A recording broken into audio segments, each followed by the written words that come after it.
여러분 안녕하십니까, 진성호입니다. 윤석열 총장을 찍어내기 위한 추미애 법무부의 집요한 공격. 그러나 지난 10일 윤석열 징계위원회가 열리고 난 뒤 윤석열 총장 측은 미소를 짓고 있습니다. 자, 법무부가 만들었다는 윤석열 공격 자료가 너무나도 부실하고 내용이 없었던 겁니다. 그 중에서도 윤석열 총장이 이 정치적 중립성을 상실했다는 근거로 들이민 자료는 윤석열 총장의 변호인단이 보고 그냥 기가 막혀서 웃음밖에 나오지 않았다고 합니다. 자, 도대체 무슨 일이 벌어진 걸까요? 자, 윤석열 총장이 이 직무를 정지당하고 징계를 받아야 하는 이유를 추미애의 법무부는 6가지 정도를 들었습니다. 추미애 장관이 직접 이 6가지 이유를 긴급 브리핑에서 지난달 24일 국민들 앞에서 발표한 적이 있습니다. 그런데 그때 가장 많은 관심을 모았던 것은 이 판사 사찰 의혹이었습니다. 그 밖에는 별 게 없었습니다. 오히려 라임 사태니 윤석열 처가 수사 이런 것들은 나오지도 않았습니다.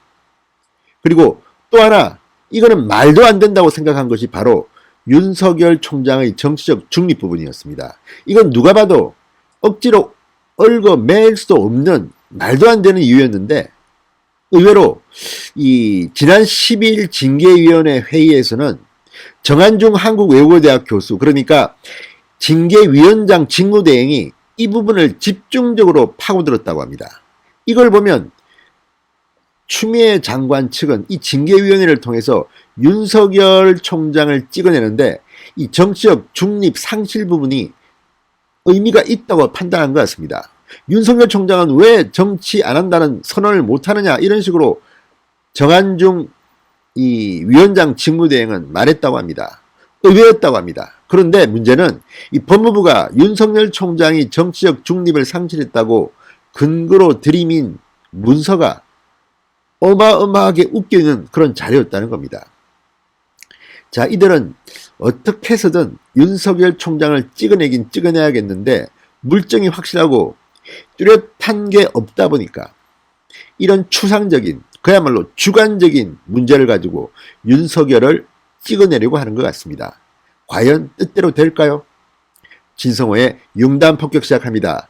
추미애 법무부 장관을 융단 폭격합니다.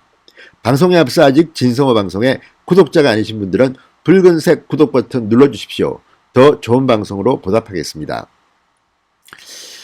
그렇게 보면 추미애 장관은 판사 출신인데도 이 법리적으로는 상당히 감이 떨어지는 사람이 아닌가 싶기도 하고, 아니면 일부러 이렇게 엉망진창 이유를 들어서 그냥 윤석열을 몰아내고 보자는 막가파식 같기도 하고, 추미애 장관의 이런 행태가 문재인 정권의 인기를 떨어뜨리고 윤석열 총장을 대통령 후보로 띄어올리는데 상당히 혁혁한 공을 세운 것 같습니다.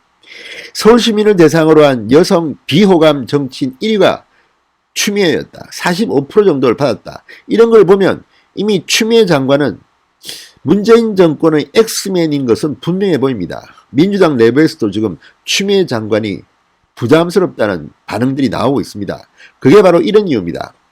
자, 조선일보가 단독 보도한 이 내용을 보면 법무부가 윤석열 총장의 변호인단에게 제시한 이 근거입니다. 이 문건입니다.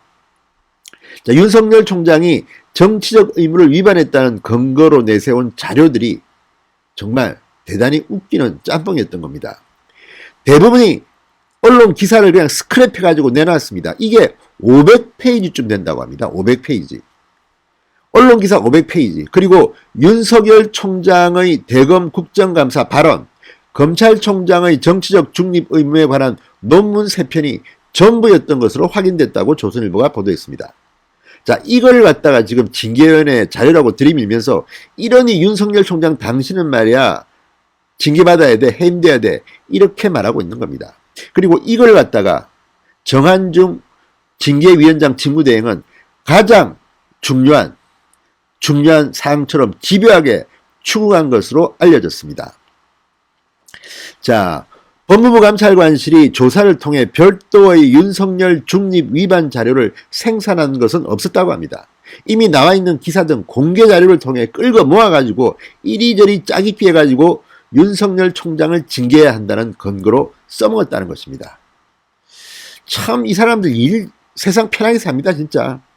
이런 거를 자유하고 만들어서 들이미는 것, 어쩌면 추미애 장관의 지시를 법무부 밑에 부하 직원들이 억지로 하기 싫어서 그냥 대충 아유 야 스크랩보 다 프린트해 뭐 논문이 있지 논문 몇 개 한번 가져와봐. 논문 3편이랍니다.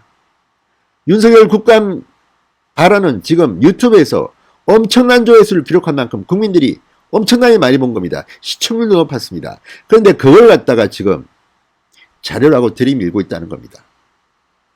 자, 윤석열 총장이 검찰총장으로 재직하면서 특정 정당과 교감하면서 정계 진출을 시도했다거나 비슷한 행동을 했다고 볼 증거나 진술이 하나도 없다고 합니다. 그냥 추상적으로 야 여론조사에서 윤석열 지지도가 1등이야 이거 정치적 중립성 어긴 거야 이런 식입니다. 실제로 윤석열 총장 측은 여론조사 기간에 여러 차례 내 이름을 빼달라고 요청한 사실이 있습니다. 그럼에도 불구하고 높게 나온 걸 어떡합니까? 무시하고 여론조사 기관들은 윤석열 이름을 넣습니다. 왜? 재밌잖아요. 뭐 이런 겁니다. 자, 감찰 업무 경험이 있는 검사 출신 변호사는 감찰이 아니라 특정인 죽이기다. 감찰 농단에 가까운 수준이라고 말할 정도입니다. 자, 또 감찰 기록의 법무부는 지난 10월 22일 윤석열 총장이 국정감사에서 했던 말도 적어놨습니다. 당시 정계 진출 의향을 묻는 국민의힘 김도읍 의원 질문에 윤 총장이 퇴임하고 나면 우리 사회와 국민을 위해서 어떻게 봉사할지 방법을 천천히 생각해 보겠다. 이렇게 말한 것을 정치 중립 상실 주요 사례로 기록해 놨다고 합니다. 자, 검찰 기록에 포함된 언론기사 500페이지 역시 윤석열 총장의 해당 발언 이후에 나온 보도가 대다수인 것으로 전해졌습니다. 또 법무부가 윤석열 총장이 정치적 중립 의무를 위반했다며 든 근거에는 반기문 전 유엔 사무총장의 사례가 포함됐다고 합니다. 반기문 전 총장이 2016년 대선 출마 선언을 앞두고 내 나라를 위해 어떻게 봉사할 수 있을지 고민하겠다. 이렇게 말한 것을 윤 총장의 국감 봉사 발언과 이렇게 매치시켜서 윤석열 총장의 국감 봉사 발언은 정치 참여 선언을 한 것과 마찬가지라는 논리를 댄 겁니다. 이게 지금 법무부가 만들었다는 윤석열의 징계 주요 근거인 정치 중립 상실에 대한 충격적인 문건이라는 겁니다. 이게 말이 된다고 보십니까? 아니면 법무부 관계자들이 추미애 장관이 싫어서 추미애 장관 망신 저리고 이런 자료를 만들어서 이 징계위원회에 들이민 건지 기가 막힙니다. 자, 이걸 보면 징계위원회는 미리부터 결론을 만들어 놓고 윤석열을 찍어내자. 그리고 거기에 대해서 그 뒤에 이제 자료 같은 걸 억지로 만들어서 야 우리는 이렇게 할 만큼 했어 이렇게 알리바이를 만들려고 한 게 아닌가 싶기도 합니다. 자, 윤석열 총장 올 초부터 자기 이름을 여론조사 기관에게 빼달라고 수차례 요청한 것으로 보도까지 됐습니다. 자, 이렇게 문제가 되고 논란이 되자 정한중 이 징계위원장은 인터뷰에서 이렇게 말했습니다. 윤석열 총장의 의심스러운 행동을 끊어줘야 한다고 판단해서 관련 질문을 한 것일 뿐이다. 이렇게 변명했습니다. 그리고 정한중 징계위원장 직무대행은 예단을 갖고 있지는 않다. 법리적으로 판단하겠다. 나도 변호사다. 이렇게 둘러대고 있다고 합니다. 그렇지만 징계위원장이 되기까지의 절차도 지금 하자가 있다는 비판이 나오고 있습니다. 아무튼 추미애 장관 준비를 참으로 부실하게 한 것 같습니다. 그러고도 윤석열 총장을 제대로 쳐낼 수 있을지가 의문입니다. 쳐낸다 하더라도 행정소속에서 윤석열 총장이 이길 확률이 높습니다. 그만큼 지금 문재인 정권은 윤석열 총장을 무서워하고 있다는 생각이 듭니다. 진성호의 융단 폭격이었습니다. 여러분 감사합니다.